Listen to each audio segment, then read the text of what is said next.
I got out this morning to walk the fence line and hoping for some bonus berries that are producing later in the season than they should be. Every now and again it does happen.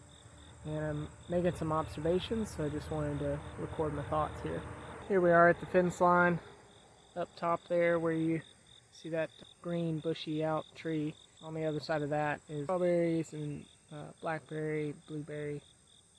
I didn't find any, but every now and again they will produce, and then the birds will for some reason leave them alone.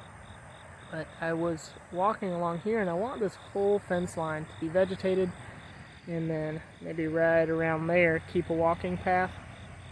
I left these lower spots where you just see grass. My original idea a couple of years ago was I'll have these mulched beds with good ground cover and retain the moisture. I'll be able to walk between them and harvest apples. There was an apple tree there. There's an apple tree here, which is very, very small for how old it actually is. So there's not a lot of growth in this last bed. Even the trying to think of the name of this lemon balm, it's looking really sad. There's some discoloration. If I knew more, or I chose to look into it, that discoloration could probably tell me the pH, different things about the soil right here. But I don't have to go that far. I can just say, oh, that's not doing well, and that's not growing as much as it should. It can be that simple, because there's 3, I'll call them beds. Here's where another one starts, where you see that darker pine straw. It's less green. And again, a walking path in between. Here starts another one. That is a mulberry, Black Beauty mulberry, that hasn't produced any fruit yet, but it's 1 or 2 years old. I got it in the mail, and it was definitely not this tall when I put it in the spring. So it's doing really well in this spot. And we're traveling slightly higher in elevation uphill as I'm walking with the camera. And then here's that last bed. This is where most of the blueberries come from.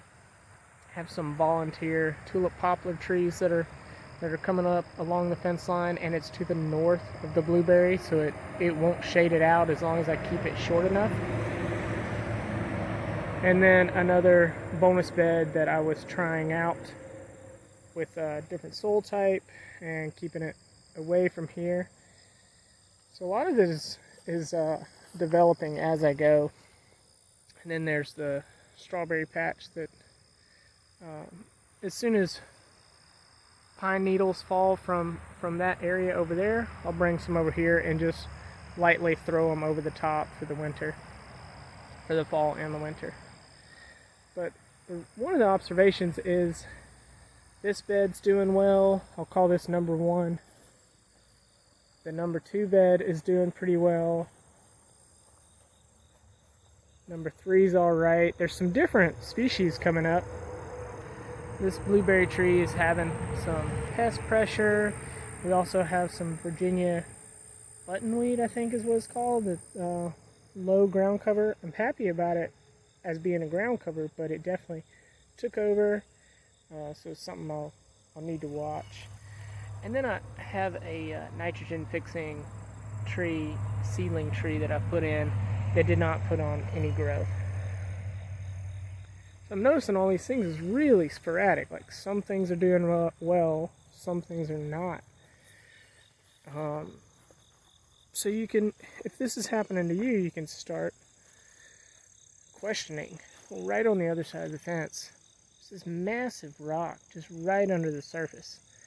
And I think that rock continues over to here, and it's very sporadic. It's not a solid rock under this entire hillside. It's only in some parts. So if I really wanted to get ambitious, or I just had to have the vegetation grow over here, choose something with a really shallow root, or I could maybe break through the rock if this is all the land that I had, but it's not. I can work with all of that land over there. So I'm going to let whatever wants to grow here and continue to build up the soil so that I get more of a buffer above that rock. And it's probably going to take 6 or 7 years, but that's okay.